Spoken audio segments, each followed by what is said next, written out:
हिंदू पंचांग के अनुसार पौष मास अत्यंत पवित्र माना जाता है। इस मास में ठंड अधिक होती है, इसलिए किया गया तप, व्रत और संयम कई गुना फल देता है। पौष मास में आने वाला बुधवार व्रत विशेष रूप से श्री गणेश जी और बुध देव को समर्पित होता है। यह व्रत बुद्धि, वाणी, व्यापार, शिक्षा, संतान सुख और मानसिक शांति के लिए रखा जाता है।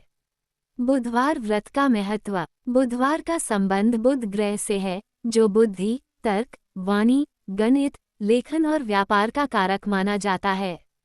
इस दिन श्री गणेश जी की पूजा करने से बुद्धि तीव्र होती है, वाणी में मधुरता आती है, व्यापार और नौकरी में उन्नति होती है, संतान को शिक्षा में सफलता मिलती है, ग्रह दोष शांत होते हैं। बुधवार व्रत की पूजा विधि संक्षेप। प्रातः ब्रह्म मुहूर्त में उठें, स्नान कर हरे वस्त्र धारण करें, गणेश जी को दूर्वा, मोदक, गुड़ और हरी सब्जी अर्पित करें। ओम गम गणपतये नमः मंत्र का 108 बार जाप करें। दिन भर फलाहार या एक समय भोजन करें। कथा सुने या पढ़ें। शाम को आरती करें। पौष मास बुधवार व्रत की कथा। कथा का आरंभ प्राचीन काल की बात है। मधुपुर नामक एक नगर था। वहाँ धनपाल नाम का एक सेठ रहता था। उसके पास धन वैभव की कोई कमी नहीं थी, परंतु उसके जीवन में सुख नहीं था। व्यापार में हानि, घर में कलह और संतान का अभाव, इन सब कारणों से वह सदैव चिंतित रहता। उसकी पत्नी साध्वी और धर्मपरायण थी। वह प्रतिदिन भगवान की पूजा करती, परंतु पति की परेशानियां देखकर उसका मन भी दुखी रहता। साधु का उपदेश। एक दिन पौष मास के शुक्ल पक्ष का बुधवार था।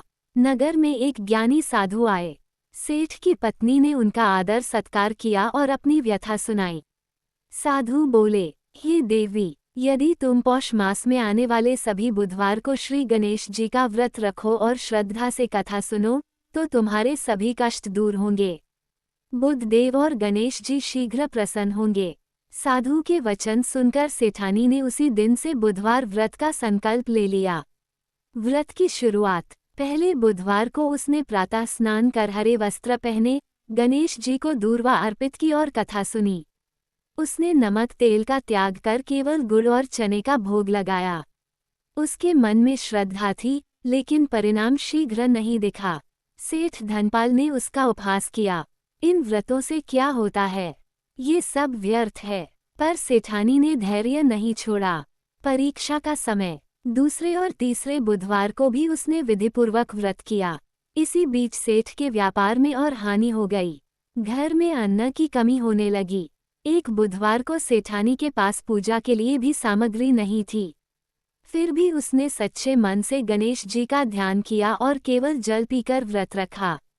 गणेश जी की कृपा। चौथे बुधवार की रात सेठानी को स्वप्न आया। उसने देखा श्री गणेश जी स्वयं प्रकट हुए और बोले, हे भक्ते, तुम्हारी श्रद्धा से मैं प्रसन्न हूँ। शीघ्र ही तुम्हारे कष्ट दूर होंगे। सुबह उठते ही सेठानी का मन आनंद से भर गया।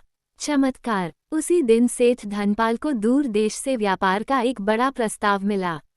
कुछ ही दिनों में उसकी सारी हानि पूरी हो गई और व्यापार पहले से भी अधिक फलने फूलने लगा।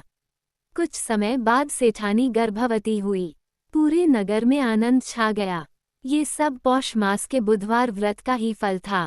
अहंकार का नाश। एक दिन सेठ धनपाल ने सोचा, ये सब मेरे पुरुषार्थ से हुआ है। उसी रात उसे स्वप्न में बुध देव ने दर्शन दिए और कहा, हे सेठ, ये सब तुम्हारी पत्नी की श्रद्धा और गणेश जी की कृपा से हुआ है। अहंकार छोड़ो। सेठ की आंख खुल गई।